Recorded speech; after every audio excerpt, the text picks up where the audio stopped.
Now here's the funny thing. You think you get to a position in your career where you go, well, everything's going to kind of be a little easier now. It's all going to be great scripts, great. And the truth is, there really aren't that many.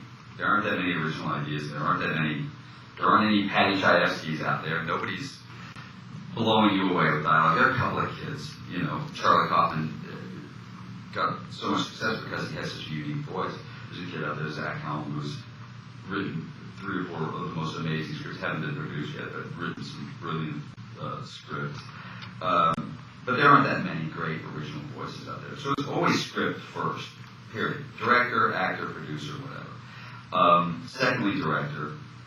If I'm choosing as an actor, my first choice is whether or not if I like the script. I didn't do that forever. I did a lot of really bad jobs where you go, well, this will be fantastic.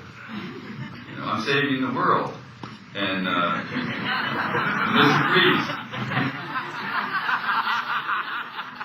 And you know, the truth is, I make jokes about it, but the truth is, you know, it was a big break for me to do that. You know, a huge break. I was excited about it. I was, you know, I'm sure that you know, Dustin Hoffman came home and hit his machine and said, I'm doing Ishtar, woo! I guarantee you he did. And by the way, I happen to like that film, because that one kills me. I like the song. I do. I love that. Charles Grodin kills me in that film. That's one of those movies that people just kills me. But, you know, I was working with Michelle Pfeiffer. May's here. May Whitman, who played my daughter, is here somewhere hiding. Who's grown up now, and that's going to stop. In a film I did for One Fine Day, and Michelle and I were doing press later.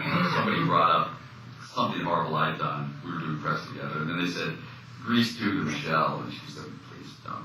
And I'm like, oh, come on. You came home in 1982, and you hit your answering machine, and you started jumping up and down going, I had Grease 2! I mean, you know, so there was no... Early on, there is a great amount of decision making. You're just glad to be working.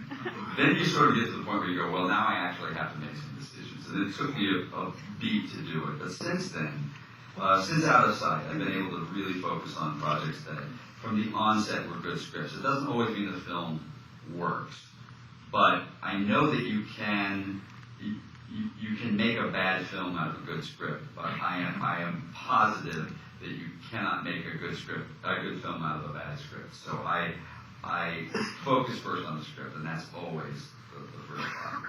So, you know, if you got any good ideas. What kind of material do you look for? What floats your boat in terms of subject matter or genre, or just what your taste in material as an actor and as a producer? I think a musical bloodfest. Musical bloodfest, dancing, and murder.